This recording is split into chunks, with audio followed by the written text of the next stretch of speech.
Alors, bonjour. Donc, nous avons fait tout à l'heure une épaule façon méchoui. C'est pas une épaule méchoui, hein, parce que l'épaule méchoui ne se passe pas comme ça. J'ai mis à 175 degrés pendant 1 heure, ce qui n'a pas suffi. Donc, j'ai été obligé de la remettre à 175 degrés pendant une demi-heure pour voir, parce qu'il faut absolument que la viande cuise doucement.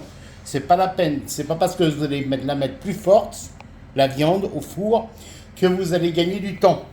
Vous allez payer moins d'électricité, c'est vrai, mais vous allez avoir une épaule d'agneau qui sera pas méchouie, qui va être trop cuite et les raisins vont être brûlés dedans, ce qui sera pas bon du tout.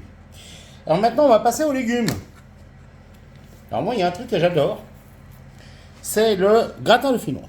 Seulement, celui que je vais vous montrer, c'est un gratin de finois en fait qui se fait, on va dire, à la nouvelle vague. Je vous explique pourquoi.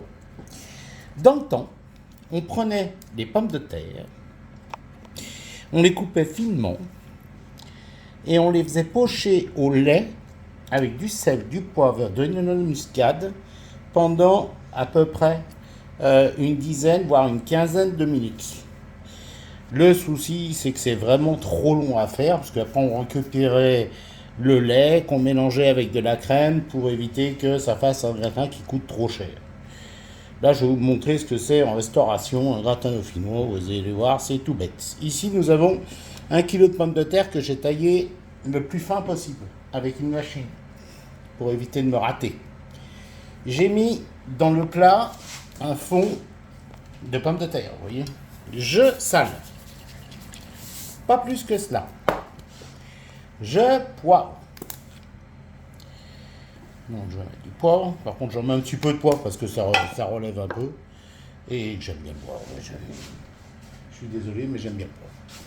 Et attendez, il me manque quelque chose que j'ai perdu. C'est où? Ah bah voilà. Moi, je prends de l'ail semoule, c'est plus vite fait. Vous pouvez prendre de l'ail frais après hein, et le hacher. Alors, j'en mets un petit peu. Et je recommence la même chose. Donc, je recouvre mes pommes de terre.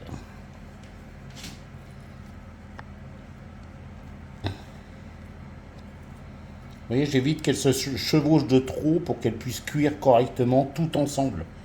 Sinon, vous allez avoir un truc, en haut, ce ne sera pas cuit, en bas, ce sera trop cuit. Vous allez récupérer de la purée, ce serait dommage. Bah après, vous faites comme vous voulez, hein. Ça c'est vous qui voyez. Hein. Donc, je remets, hop, du sel. Oui, j'en mets pas non plus 3 tonnes hein, de sel, hein. C'est juste pour saler la pomme de terre qui est plutôt fade, en fait. Je remets du poivre. Et je remets de l'ail semoule. Une fois que j'ai obtenu ça, devinez ce qu'on va faire. On va refaire la même chose. Vous voyez, c'est tout bête, hein. Mais c'est très bon. Donc, le problème, c'est que les recettes les plus difficiles, c'est pas forcément les recettes les meilleures. Enfin, pour moi, en tout cas. Et pour ceux qui me demandaient de participer à Top Chef ou autre, sachez que j'en ai rien à faire. Je vais vous expliquer pourquoi.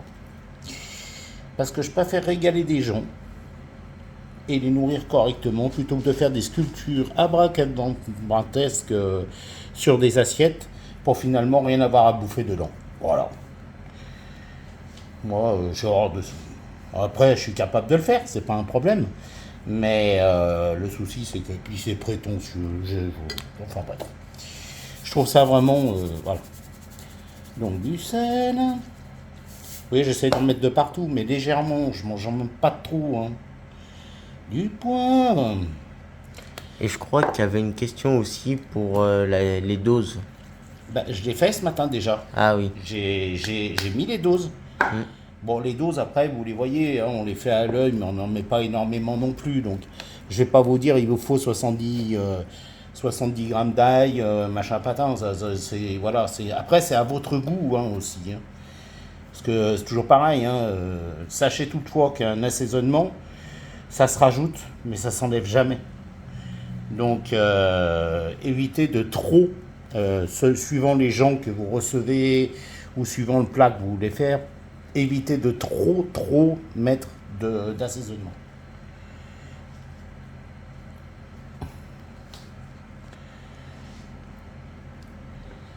Alors, l'épaule d'agneau, c'est pareil, je vous ai dit tout à l'heure que je n'avais pas ni salé ni poivré. Je vais vous expliquer pourquoi.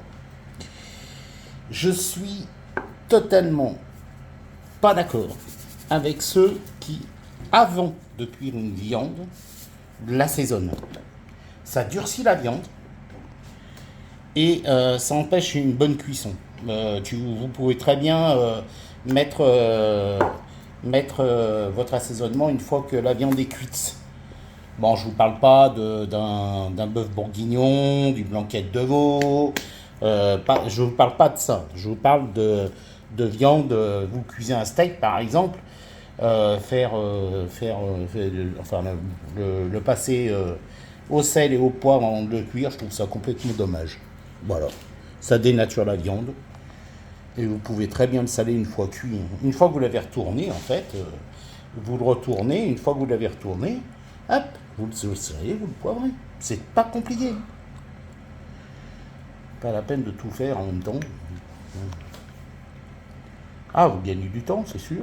Enfin, vous verrez que vous prenez 2 morceaux de viande, les mêmes, de faux filets par exemple, ou de basse-côte. Et bien, vous en cuisinez une que vous avez déjà salée et poivrée avant la cuisson, et vous en faites une autre. Alors, il faut savoir que les viandes qui sont cuites à la poêle, au grill ou autre, ça s'appelle une cuisson par concentration. C'est-à-dire que les sucres de la viande, comme ils sont saisis, vont se retrouver au milieu en fait de la viande. Donc, je vous conseille aussi, vous mettez un petit morceau de papier d'aluminium et vous laissez reposer 2-3 minutes la viande pour que les sucres se remettent en place. Éventuellement sur votre four ou voilà, un endroit qui reste chaud quand même, mais pas trop. Et vous allez voir que les sucres vont se redéposer correctement. Et du coup, vous mangerez une viande qui sera moins rouge, moins agressive, mais qui va rester chaude et qui va être beaucoup plus tendre. Vous voyez, en l'occurrence, par exemple, là, ce midi, pour l'épaule d'agneau façon méchoui, ça s'appelle plus une cuisson par concentration, puisque vous avez de l'eau et de l'huile d'olive. Donc, ça s'appelle une cuisson, ce qu'on appelle mixte.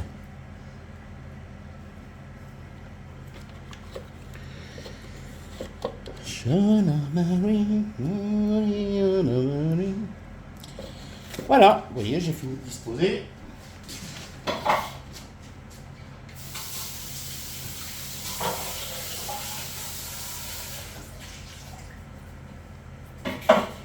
Ah, pareil, rincez-vous bien les mains quand vous cuisinez, parce que suivant ce que vous cuisinez, vous allez avoir de sales surprises. Donc je refais la dernière fois, la dernière chose que je refais, c'est saler l'eau, poivrer l'eau.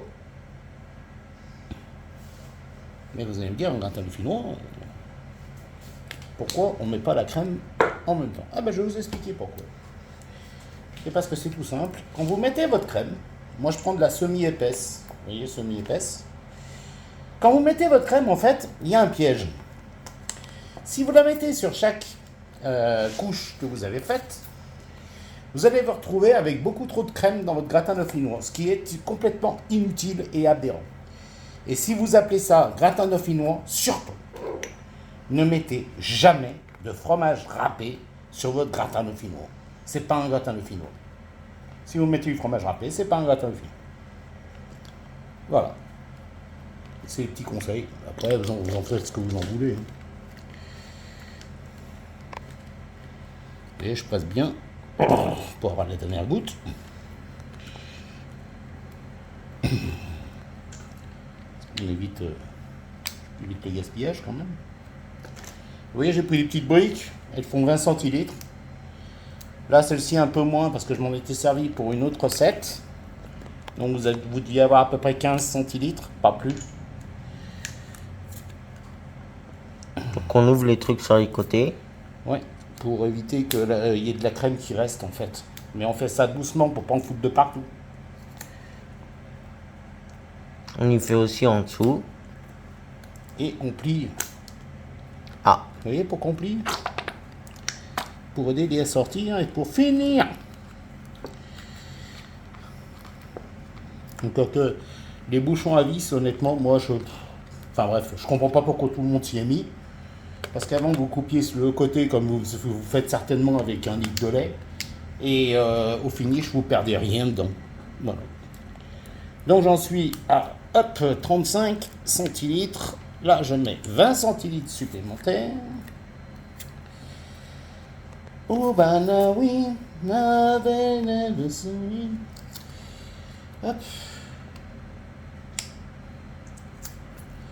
Et une fois que j'ai fait ça, je replie le bas. Je replie le haut. Voilà. Alors pour ceux qui utilisent de la crème liquide, ce que je vous conseille de faire avant de le mettre au four, votre gratin de dauphinois, pour éviter la ici, c'est de le remuer un peu comme ça, pour que votre crème pénètre dans les pommes de terre. Là c'est déjà le cas, hein. Même avec de la semi-épaisse, c'est déjà le cas. Donc là ce qui va se passer en fait pour la cuisson, c'est que vous allez avoir non seulement donc, la fécule de pommes de terre qui va faire son rôle de liant avec la crème. Donc vous allez avoir un gratin dauphinois qui va se tenir. C'est pas un gratin dauphinois où vous mangez des pommes de terre à la crème. Voilà, c'est complètement idiot.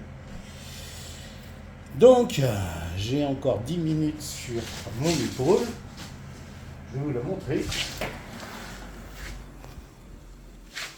Hop, après je laisserai finir ces 10 minutes. Après c'est au goût de chacun, hein, suivant la cuisson. Et vous voyez l'avantage d'avoir recouvert d'un papier alu, c'est que votre viande, regardez, elle a fait du jus et elle est en train de finir de cuire tranquillement. On la recouvre et on va lui laisser finir ces 10 minutes. Voilà, eh bien écoutez, je pense que pour aujourd'hui, vous avez ce qu'il faut pour manger ou pour goûter. Après, vous faites comme vous voulez. Et je vous souhaite un excellent appétit et une très bonne journée.